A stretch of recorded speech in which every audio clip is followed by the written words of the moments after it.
Olá, meus irmãos, estamos aqui mais uma vez com as nossas aulas, do Estudo Básico do Espiritismo, volume 1.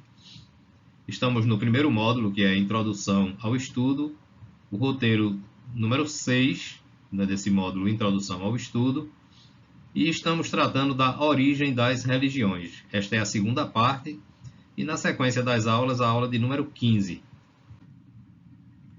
Então, nessa aula, nesse roteiro número 6, que trata da origem das religiões, nós estamos estudando aqui como foi que surgiram as religiões. Isso esse assunto é muito importante, até para a gente, quando chegar lá na doutrina espírita, a gente ter uma base. Então, a ideia, inclusive a ideia do nosso estudo, por isso que nós chamamos de estudo completo do espiritismo, é formar uma base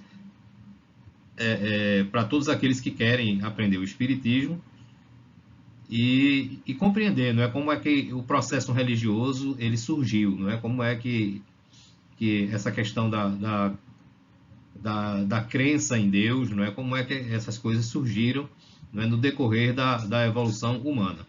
Então, na aula anterior, nós falamos da presença dos espíritos, ou seja, segundo estudiosos, antropólogos, principalmente dois antropólogos ingleses que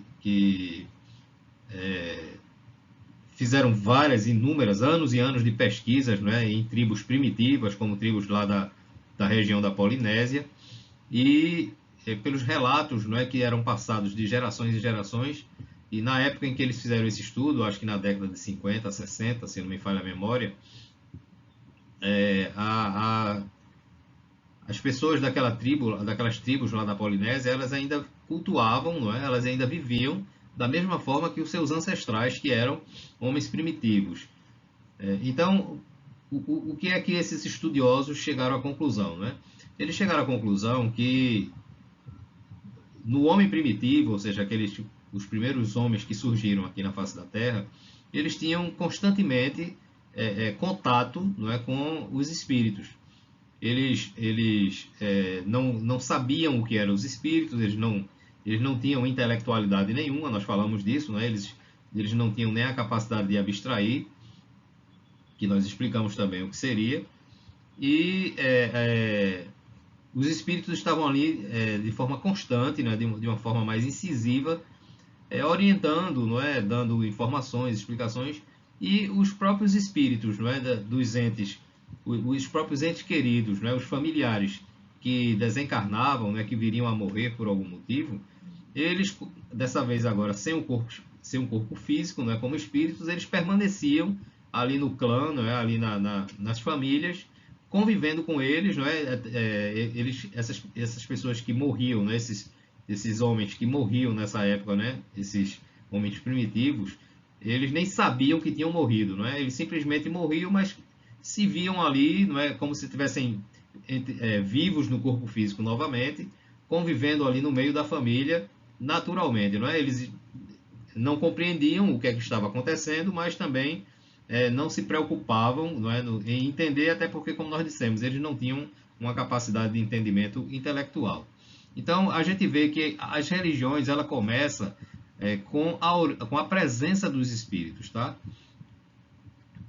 Nós falamos também que as religiões elas surgiram através de dois fatos marcantes, segundo esses estudiosos. Primeiro era a presença dos espíritos, e segundo era a presença de uma força, que nós ficamos de falar isso quando falamos na primeira aula. O que força seria essa?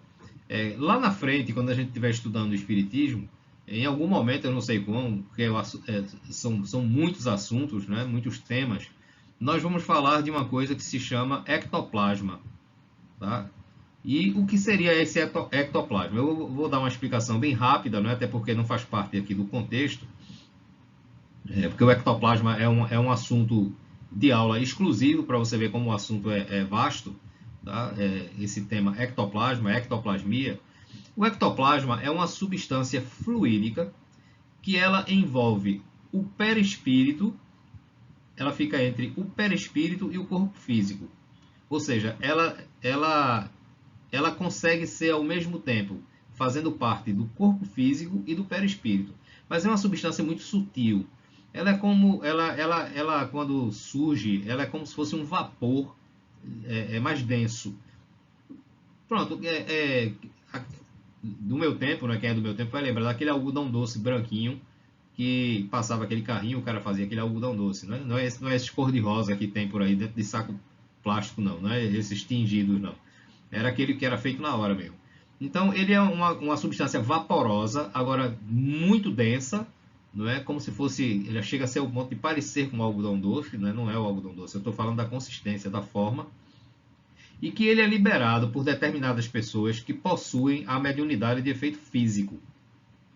Então, o médium entra em transe, não é? O médium de efeito físico, e ele começa a liberar essa substância, esse ectoplasma, não é? E sai pelos orifícios, como boca, nariz e ouvidos. Não é? Então, se vocês pesquisarem aí na internet, fenômenos de ectoplasmia, tá? Vocês vão ver aí como é que essa coisa funciona. Tá? Então, os espíritos desencarnados, eles se utilizam do ectoplasma liberado pelo médium para realizar materializações.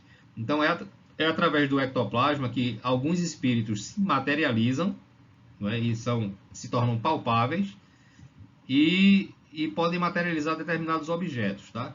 Então, naquela época que o nome não era ectoplasma, essa força, não é, que surgia, não é, que a mediunidade de efeito físico, como eu falei, no início, não é, nos primórdios da humanidade, a mediunidade que preponderava era de efeito físico. Por quê? Porque os homens não tinham intelectualidade.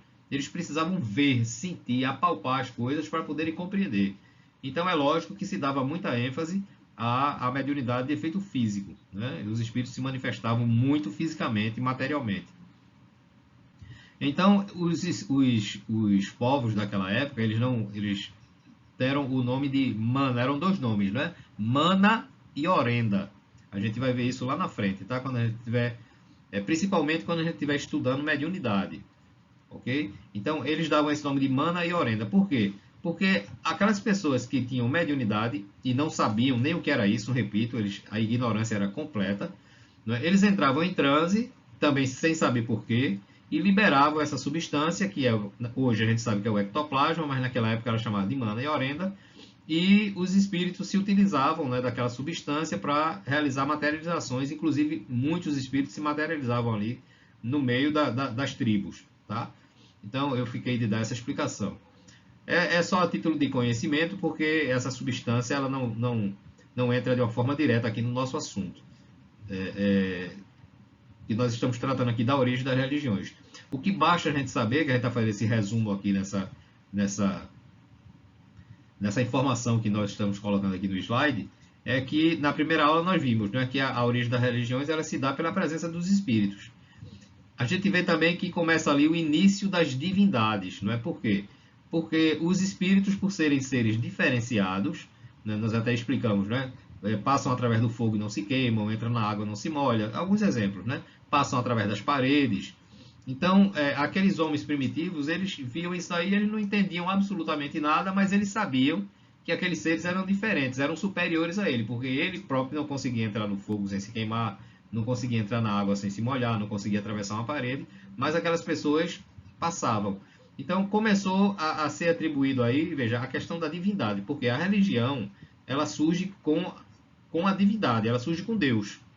Hoje nós temos, as religiões são monoteístas, mas naquela época as religiões começaram a crença na divindade não era num Deus só, era em vários deuses. Né? Então, todo espírito que se comunicava ali para a humanidade, ele era visto como uma divindade, como um Deus. Né? Então,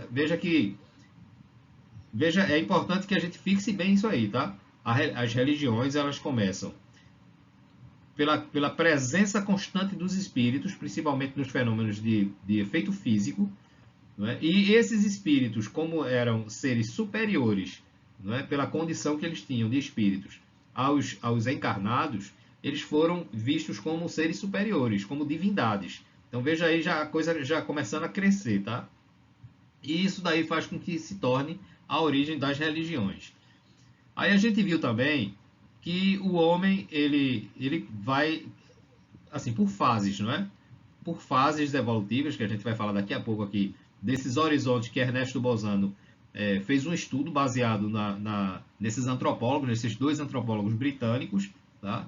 E ele divide o período evolutivo da humanidade em cinco, né? Nós vamos falar aqui já já no próximo tópico. Então, o homem, à medida que evolui, ele primeiro, não é? Ele começa adorando, ele começa a fase da litolatria, que nós falamos aqui, que é a adoração das pedras. Depois ele evolui para a fitolatria. Agora, lembrando o seguinte, olha, quando o homem está na litolatria e passa para a fitolatria, não é que ele esqueceu a litolatria, não.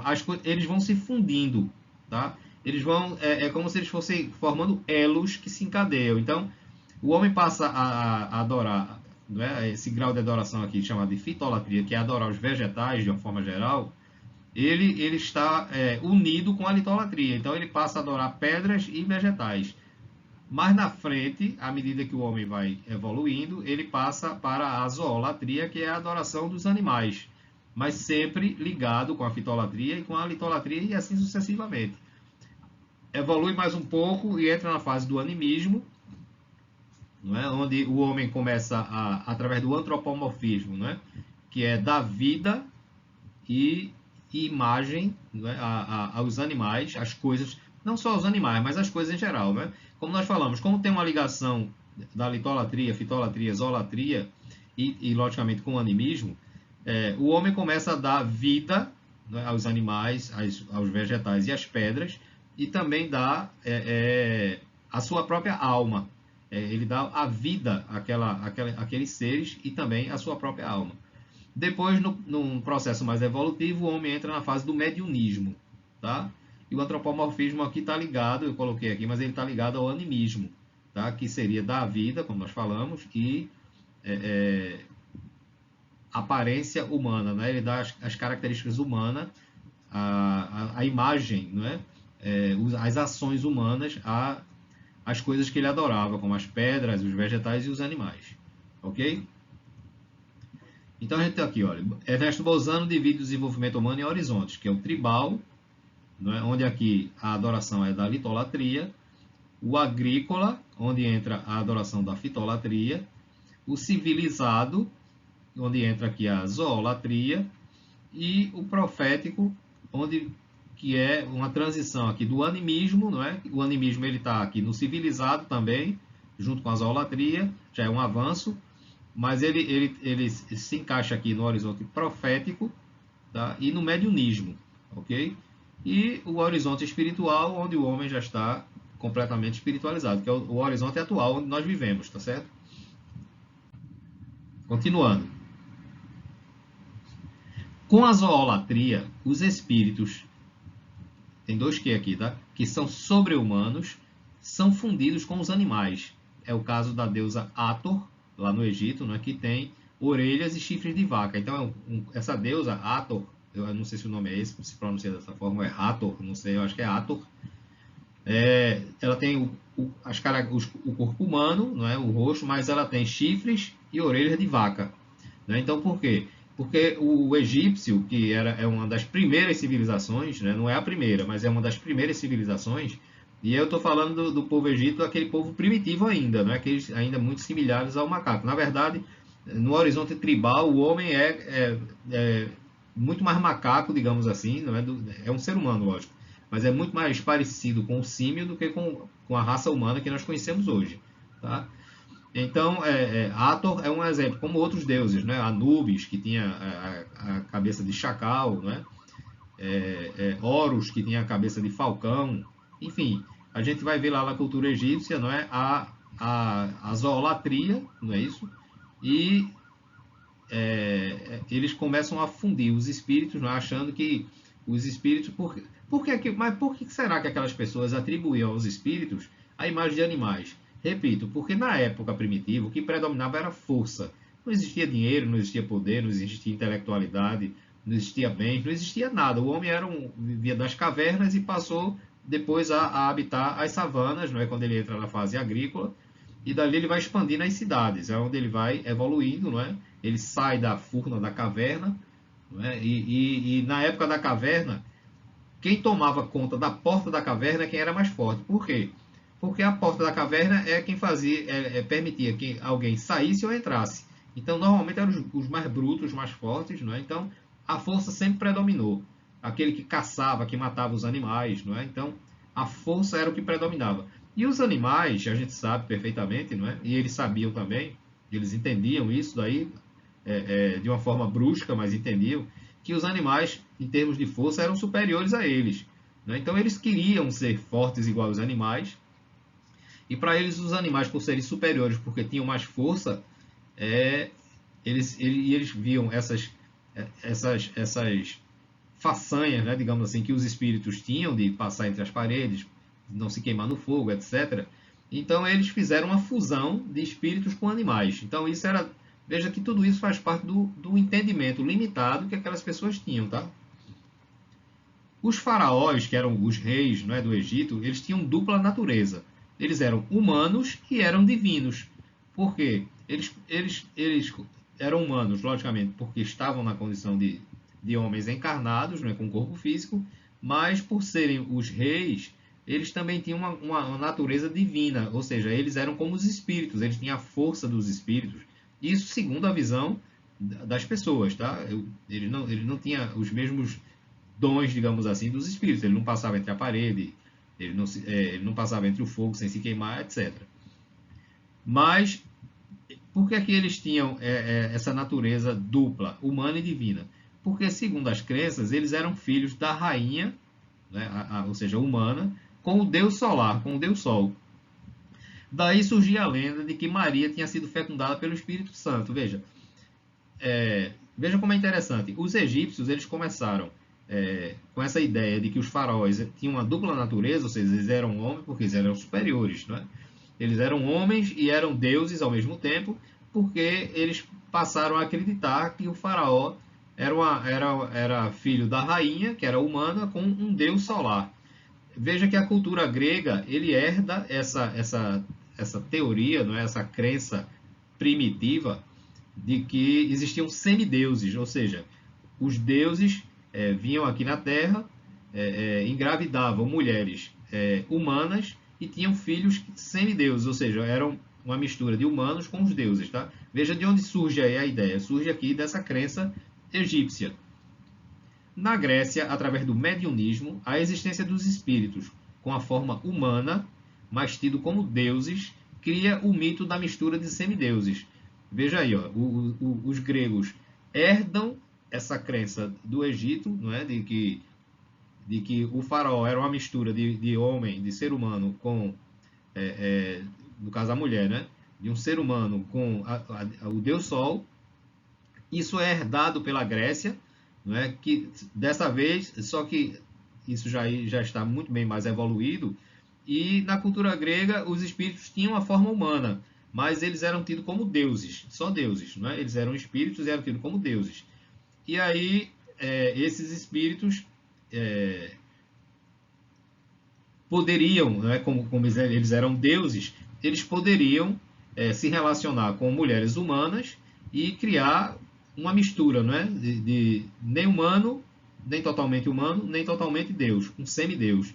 Então é por isso que surge Hércules e tantos outros semideuses, que é chamado de a teogamia egípcia. Então o Egito é quem começa com essa crença, tá? Da teogamia, de teogamia, ou seja, a mistura de homens com deuses.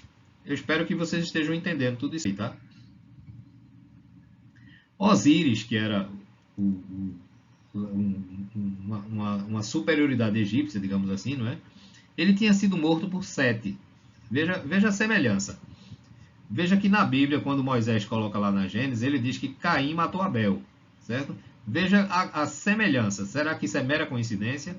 Osíris tinha sido morto por Sete, seu irmão, e foi ressuscitado por sua esposa e irmã. Isso é a crença daquele povo egípcio, né? Que Osíris, na verdade, Osíris tinha sido ressuscitado. Por quê? Porque Osíris morreu, né? O Sete matou ele, mas ele continuava ali influenciando, não é? Exercendo o poder como espírito, tá certo? Então, Osíris passou a ser um deus. Por quê? Porque Osíris passou a ser um espírito. Isso na crença daquele povo egípcio daquela época, tá? E Osíris, por passar a ficar ali aparecendo, né, se comunicando com seus familiares, eles acharam que Osíris tinha sido ressuscitado. Veja de onde vem a crença da ressurreição. Pela sua esposa e pela sua irmã. Então elas fizeram algum tipo lá de magia, tá certo? Ressuscitaram Osíris. Por que ressuscitaram? Porque na cabeça das pessoas, como é que a pessoa morreu, não é? Foi comprovada a morte daquela pessoa, ele foi assassinado pelo irmão, não é? E de repente essa pessoa volta ao seio daquela família, né? Só que agora diferente, mais superior. Por quê? Atravessa pelas paredes, não é? Tem uma visão das coisas a uma distância maior, consegue, não teme o fogo, não teme a água, não teme os fenômenos naturais, não teme as feras, não teme os animais, porque os animais não conseguem acessar ele, porque ele é um espírito, né? Então ele é caracterizado como Deus. E por ele ficar ali dando orientações, instruções, né? Porque como ele está no mundo espiritual, ele tem uma visão mais privilegiada, digamos assim, das coisas materiais. A gente vai ver isso quando a gente estudar dimensões, tá certo? Ele vira um deus familiar. Depois, Osíris vira um deus fluvial, que apresenta a magia da água. Por que ele vai se tornar um deus fluvial? Veja só. Como ele era visto como água pura, por quê? Porque ele indicava os locais onde havia mais peixes para pescar, não é? Os locais onde se tinha água mais límpida, enfim. Ele passa a ser um deus da magia da água. Por quê? Porque ele entra na água e não se molha, não é? Principalmente por isso. Então, como ele era visto como água pura, entre aspas, que purifica a terra e os homens, surge a lenda das formas batismais, como no caso de João Batista. Então, veja, já na religião judaica, o batismo surge daí. Por quê? Porque Osíris, ele era tido como a água pura, que purifica a terra e os homens, não é? Porque lavava os homens, não é? Enfim, a gente sabe da questão, essas questões de purificação, principalmente naquelas épocas antigas, tá? Então veja aí que a questão do batismo, né, se banhar na água pura, vem dessa crença de que Osíris era visto como água pura, ou seja, é aquele que tinha a magia das águas. A magia da água era exatamente ele entrar na água e não se molhar, ok? Como Osíris sempre ressuscitava, ou seja, por que sempre ressuscitava? Osíris, na verdade, morreu, continuou aparecendo como espírito. Né? Mas aí, por exemplo, tinha um animal que atacava Osíris, ou, na verdade não atacava Osíris, ele passava por Osíris, mas Osíris não sofria efeito nenhum, porque ele era um espírito, ele estava em outra dimensão. Né? Alguma coisa, o fogo batia nele, ele não se incomodava, porque não afetava ele, ele estava em outra dimensão. Então, fenômenos, fatos que aconteceram com Osíris e que não o prejudicava, cada vez que acontecia uma coisa dessa, os crentes, né, aquelas pessoas daquela época, eles acreditavam que Osíris nunca morria, porque ele sempre ressuscitava. E era também Deus da inundação. Então, toda vez que tinha uma inundação, né, Osíris ele previa que o rio estava enchendo, que havia uma inundação. Na verdade, não era ele que causava. Repito, ele tinha uma visão mais privilegiada, ele estava em outra dimensão, uma dimensão acima da nossa, e passou a ser visto como o deus da inundação. Por isso que ele se tornou um deus fluvial, que levava a vida nova para todos, e surge a lenda da ressurreição, que chega até o cristianismo. Então veja, o batismo começa com a lenda de Osíris, que ele era visto como a água pura, né, que purifica a terra e os homens. Tá? Aí daí vem a questão do batismo. Então veja como a religião vai surgindo aí, as religiões, né? Os dogmas vão surgindo aí. Osíris era tido como o deus da inundação, porque ele previa a inundação, e as pessoas atribuíam que era ele que dava a inundação, e com a inundação o rio cheio, não é, levava vida nova para todas as pessoas, porque a gente sabe que água ainda hoje é uma coisa importantíssima para o homem, imagina naquela época, né? E por ele ter sido ressuscitado, ou seja, ele morreu, mas continuou a aparecer, vem o dogma da ressurreição, que chega lá no povo judeu e chega até também ao cristianismo. Então veja como há uma sequência, não é, histórica em cima disso aí.